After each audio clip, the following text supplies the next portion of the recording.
नमस्कार,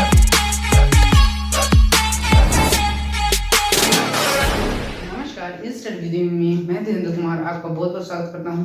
प्रकाश का अपनता परिवर्तन के अंदर जो हम अध्याय को पढ़ रहे थे, अभी इसी को ही हम आगे बढ़ा लेते हैं, जिसके अंदर कार्तिक चिन्ह परिपाटी है, अवतल और उत्तल दोनों दर्पणों के लिए है ये। तो पहली चीज, तो जो भी आप दर्पण का निर्माण करोगे उसका फेस हमेशा इसी तरफ ही रखना है। आप ऐसा नहीं कर सकते कि आप इस तरीके का कोई दर्पण बना के उसके मतलब पॉलिश करके इस तरफ और ये बना दिया आपने एक अवतल दर्पण। तो इस तरीके से नहीं बनाना है। जब भी बनाओगे फेस हमेशा इस तरफ रखोगे, इसका फेस हमेशा इस तरफ ही, इसका फेस हमेशा इस तरफ रहेगा। ठीक है, ये दोनों दर्पणों के अंदर होने वाला है। और एक और चीज कि इसके अंदर यहाँ पे कोई भी दूरी मापी जाएगी इस तरफ, जैसे कि यहाँ पे फोकस होता है और सेंटर होता है, तो जो भी यहाँ पे दूरी मापी जाएगी वो सभी माइनस में मापी जाएगी। जो भी दूरी मापी जाएगी, अगर यहाँ से हमें कोई दूरी मापनी है, ठीक है, इस जगह से, तो हम किससे मापेंगे? हम इसके ध्रुव P से ये दूरी नापेंगे। जो इसका ध्रुव होगा P, उससे ये दूरी मापी जाएगी। ठीक है, और किस में मापी जाएगी? माइनस में मापी जाएगी। इस तरफ की दूरियां प्लस में मापी जाएगी। कोई अगर हमारे पास बन रहा है, जैसे कि यहाँ पे प्रतिबिंब बन रहा है, तो ये वाली दूरी किस में मापी जाएगी? प्लस में मापी जाएगी। अब एक और चीज कि जब भी हम कोई दूरी न मापते हैं, जैसे कि ये वाली ऊपर की तरफ है, कोई प्रतिबिंब ऐसा भी तो बन सकता है, कोई प्रतिबिंब यहाँ पे ऐसा भी तो बन सकता है, तो जो ऐसे ऊपर की तरफ जा रहे हैं तो उसको हमें प्लस में नापना है। जो ऊपर की तरफ है वो प्लस में, और जो नीचे की तरफ से माइनस में। इसमें जो ऊपर की तरफ है वो प्लस में और नीचे की तरफ जो है वो माइनस में। ऐसा ही सेम चीज आप मैथ्स में देखते हो, आपने ये देखी होंगी एक्स एक्सिस और वाई एक्सिस। ठीक है, इसमें आपने देखा होगा कि ये सब तो होते हैं प्लस में, प्लस में होते हैं ये सब इधर वाले, और इधर वाले माइनस चीजें यहाँ पे वर्किंग कर रही है। इधर भी ये वाले माइनस में है और ये वाले प्लस में है। अब इस वाले दर्पण के अंदर आप देखें तो सेम चीजें इसमें भी लागू होती है। जो ऊपर की तरफ है वो सभी प्लस में होंगे, नीचे की तरफ माइनस में होंगे। इस तरफ अगर आप कोई भी दूरी इधर से नाप रहे हो इस तरीके से, तो वो माइनस में नापी जाएगी, और इधर नाप रहे हो तो ये प्लस में नापी जाएगी। तो हमारे पास कुछ क्वेश्चन है, और ये क्वेश्चन बहुत ज्यादा इंपॉर्टेंट है क्योंकि एग्जाम में भी आ सकते हैं सेम का सेम क्वेश्चन। अवतल दर्पणों का क्या उपयोग होता है?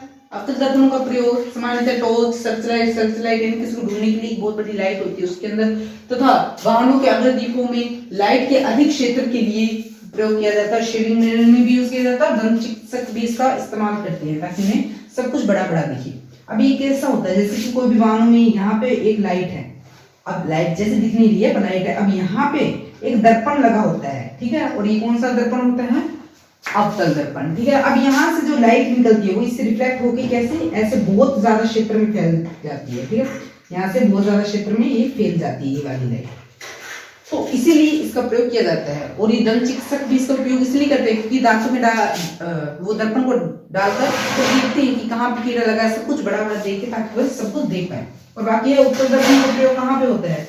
इस वाले क्वेश्चन का आंसर है कि उत्तल दर्पणों का उपयोग सामान्यतः वाहनों के पक्ष दृश्य दर्पणों के रूप में किया जाता है। ये ड्राइवर को देख सकता है ताकि वह पीछे के ड्राइवर को सही से देख सके, मतलब कि उसका क्षेत्र अधिक होता है। जो उत्तल दर्पण होता है, हमने उसके अंदर केसेस में पढ़ा था कि उसके पास क्षेत्र बहुत ज्यादा अधिक होता है, वो अच्छे से सब कुछ जो भी कास्ट कर सकता है जो भी उसके पीछे वाला होता है। तो इसलिए इसके वाहनों के पक्षदीप में उपयोग किया जाता है। वाहनों के जो की गाड़ियां होती है उनके साइड मिरर जो होता है उसकी जगह कौन सा दर्पण प्रयोग किया जाता है? उत्तल दर्पण।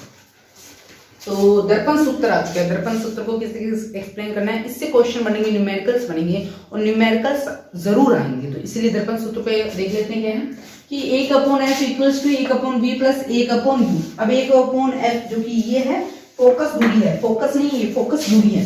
फोकस दूरी क्या होती है मैंने पीछे एक्सप्लेन कर रखा है पिछले वाले वीडियो में। बाकी अगर मैं फिर से एक्सप्लेन करूं तो कोई भी दर्पण है उसके अंदर अगर आप देखें तो एक फोकस बिंदु होता है, एक इसका सेंटर होता है। फोकस से P की ध्रुव की जो दूरी होती है वो वाली दूरी फोकस दूरी कहलाती है। अब मान लीजिए मैंने यहाँ पे कोई बिंब रखा है, तो मैंने एक यहाँ से निकाल के यहाँ से ले गया और एक मान लो मैंने P से लिया, तो ये लगभग C पर प्रतिच्छेद करेंगे। ठीक है, यहाँ पे बनाएंगे। अब जो ये बिंब की दूरी है यानी कि P से C तक की जो दूरी है ये बिंब की दूरी है। ये वाला ये भी जो बिंब है इसकी दूरी जो है, ये जो दूरी है इसे हम कह सकते हैं U। ये जो दूरी है ये है U, और जो P से जो कि डैश A डैश और B डैश की दूरी है ये है प्रतिबिंब। प्रतिबिंब की जो दूरी है उसे हम कह सकते हैं V। V की दूरी ये कहलाएगी। और बाकी H देखो तो जब ये ऊपर की तरफ है जो कि बिंब है उसके जो साइज है तो वो वाला क्या है, h है, और जो प्रतिबिंब है उसका साइज क्या है, h डैश है। ठीक है, इनके बारे में हम नॉर्मल से जानकारी ले चुके हैं। अब नेक्स्ट में क्या है कि दर्पण सूत्र के अंदर f क्या है, जो फोकस दूरी वो f है, v है प्रतिबिंब की दूरी, और u है बिंब की दूरी। यहाँ से न्यूमेरिकल से किस क्वेश्चन आएंगे वो इसमें एक्सप्लेन किया गया है। किसी ऑटोमोबाइल के पीछे का दृश्य देखने के लिए उपयोग होने वाला उत्तल दर्पण की त्रिज्या 3 मीटर है। यदि एक बस इस दर्पण से 5 मीटर की दूरी पर स्थित है तो प्रकृति साइज ज्ञात करना है। इसका एक्सप्लेन कर लेते हैं। सबसे पहले दिया है, ये लिखोगे r दिया हुआ है, r यानी कि त्रिज्या दी हुई है, कितनी है, 3 मीटर दी हुई है।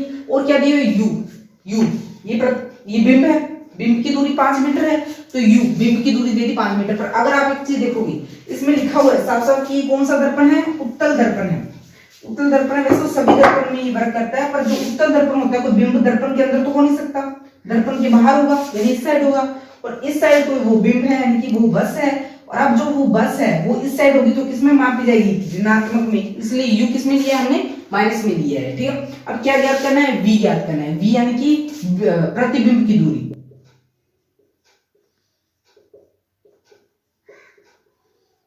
v यानी प्रतिबिंब की दूरी, m यानी आवर्धन, और h यानी कि साइज ज्ञात करना है। जिस कैसे इनसे पता चलेगा वो देखते हैं। हमें दिया है r बराबर, हमें पता है एक चीज कि r बराबर 2f है, ठीक है, और f बराबर, अगर हम यहाँ से 2 को इसके भाग में भेज दें तो f बराबर r बटा 2 हो जाएगा। r में दिया हुआ वो 3 है, 2 को इससे भाग देंगे तो हमें क्या मिल जाएगा, 1.5 मिल गया। ठीक है, तो इस तरीके से f कितना निकल गया हमारे पास, 1.5 निकल चुका है। फिर दर्पण सूत्र का यूज करेंगे। दर्पण सूत्र के अंदर 1/f = 1/v प्लस 1/u, जिससे अगर मैं देखूं तो इस वाले को मैंने इधर माइनस में भेज दिया तो यहाँ पे ये वाला सूत्र मुझे प्राप्त हो गया। ठीक है, अब अगर मैं आगे देखूं तो इसमें मैंने मान दिया f का मान मेरे पास अभी भी निकला था 1.5 है, u का मान हमें दिया था -5 था, मैंने -5 इसका मान लो दिया।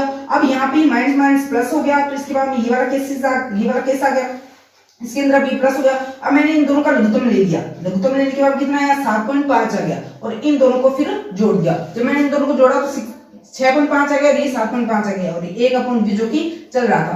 अब जो 1/v है इसको मैंने फ्लिप कर दिया, उल्टा कर दिया, a को नीचे कर दिया, v को ऊपर कर दिया, तो ये ऐसा आ गया, और इस वाले को भी मैंने उल्टा कर दिया, 7.5 बटा 6.5। अब इसको मैं कुछ इन पॉइंटों को अगर मैं हटा दूं तो मैं इसको इस तरीके से लिख सकता हूं। ठीक है, इस तरह से लिखा, तो मैंने काटा इन दोनों को 5 के पार्ट से, तो 15/13 आ गया। 15/13 मैं इसको भाग दिया तब मेरे को मिल गया 1.15, v कितना निकल गया, 1.15। यहाँ पे v तो निकल चुका है, अब m की बारी है। m क्या है, m = -v/u है। ये जो सूत्र है ये हमने देखा था, बाकी नहीं देखा। देखो m क्या होता है, m होता है h'/h, या फिर हम इसको ये भी लिख सकते हैं -v/u। ये होता है दर्पण के लिए, जो भी दर्पण है उसके लिए ये सूत्र वर्क आता है कि m = h'। मैंने बताया हुआ है h' क्या होता है और h क्या होता है वो बताया हुआ है। h' है प्रतिबिंब की ऊंचाई, h क्या है, बिंब की ऊंचाई, v क्या है, प्रतिबिंब की दूरी, u क्या है, बिंब की दूरी। यहाँ पे -v/u है क्योंकि h' और h दोनों ही हमें नहीं पता, इसलिए हमने इसका यूज कर लिया -v। अब देखो यहाँ पे v कितना निकलता है, 1.15, इसको मैंने माइनस करके यहाँ पे लगा दिया, और u कितना है हमारे पास u कितना है, -5। अब देखो तुम लोग ये सोच के मत कर देना यहाँ पे माइनस लगा देना कि भाई दर्पण हमारे पास ये है यहाँ पे बनेगा। जो v निकलता है वो सही ही निकलता है, यहाँ पे माइनस ऐसे लगाने की कोई जरूरत नहीं है, ये बिल्कुल सही है, इसी का यूज करेंगे हम। यहीं पे v लग गया। अब इसके बाद ये माइनस से माइनस कट ऑफ हो गया। अब जब हम इसको भाग देंगे तो हमें मिलेगा 0.23। ठीक है, अब एक चीज तुम देखो तो m क्या है, धनात्मक है, ये ऋणात्मक तो नहीं है, ये ऋणात्मक वाला साइन तो कट गया, ये कैसा है, धनात्मक है। जब ये धनात्मक है इसका मतलब प्रतिबिंब कैसा होगा, सीधा होगा। कैसे कि m जब h' और h दोनों ही ऐसे होंगे, सीधे होंगे, जब दोनों के दोनों सीधे होंगे तभी तो धनात्मक आएगा। अगर h' या फिर h दोनों में से कोई एक भी ऋणात्मक हो गया तो आंसर भी जो कि आएगा वो भी ऋणात्मक ही आएगा, क्योंकि ये धनात्मक है इसलिए प्रतिबिंब कैसा होगा, सीधा होगा। तो नीचे की तरफ ही होता है ऋणात्मक, ऊपर की तरफ तो धनात्मक ही होता है। फिर m 1 से छोटा है, देखो तो 1 से तो कम है, ये 1 से छोटा है तो ये कैसा होगा, ये छोटा है। कैसे छोटा है, क्योंकि अगर ये बराबर होते, मान लो कि ये बराबर संख्या, मान लो ये x है, इसकी ऊंचाई और इसकी ऊंचाई भी x है, तो ये कट के 1 आ जाते हैं। ठीक है, पर ये इससे छोटा है, इससे छोटा है तभी तो 2.23 आया है, इसका मतलब ये कैसे बनाया है, छोटा बना। अब अगर हम देखेंगे तो यहाँ पे v धनात्मक है, इसलिए जो प्रतिबिंब कैसा बना है, आभासी।